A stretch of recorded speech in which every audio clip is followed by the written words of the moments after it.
The road to the American Revolution took a dramatic turn on March 5, 1770. Newspapers across the American colonies labeled it a massacre.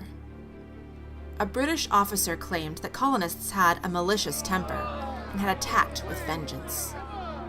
The real story lies somewhere in between, but nevertheless, was a pivotal moment in the lead-up to the Revolutionary War. We call the event the Boston Massacre. Does it live up to its name? That's for you to decide.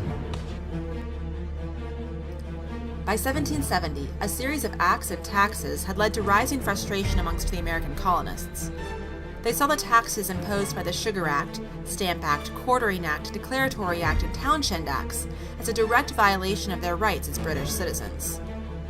The colonists claimed that they were being forced to pay taxes without any representation in British Parliament. A common rallying cry became, "No taxation without representation." By 1770, that rallying cry was growing closer to a battle cry. British soldiers had been occupying the city of Boston since 1768 in an effort to exert control over the American colonies. It didn't go over well. Instead of controlling the colonists, the military presence caused the relationship between the colonies and Great Britain to worsen further.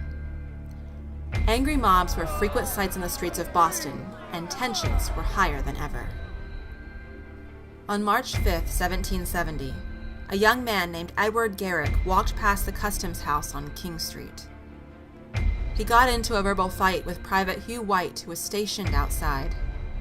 The harsh words turned physical when the private hit Edward Garrick on the side of his head with a musket.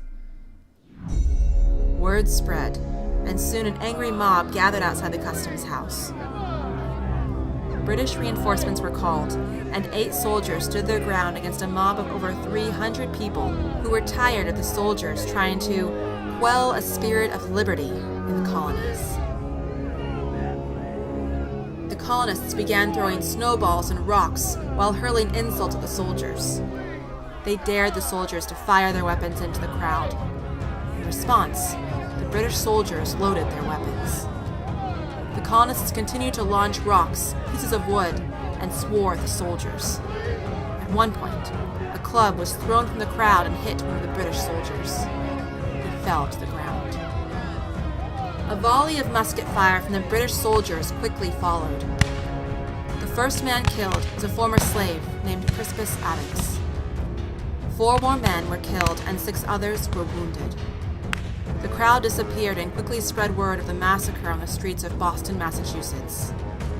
The next day, 8 soldiers and their commander, Captain Thomas Preston, were arrested and charged with murder. A patriot named John Adams agreed to defend the soldiers in court and promised them a fair trial. Adams was a talented lawyer, and the American public was shocked when the verdict was read. 2 soldiers were found guilty of manslaughter, and 6 others were found not guilty. Despite the verdict, news of the event spread like wildfire around the colonies after Paul Revere made an engraving of the fight. Its title? The Bloody Massacre. The Bloody Massacre became a defining moment in the road to the Revolution. The colonies and Great Britain were careening headlong into a much bigger and much more deadly conflict.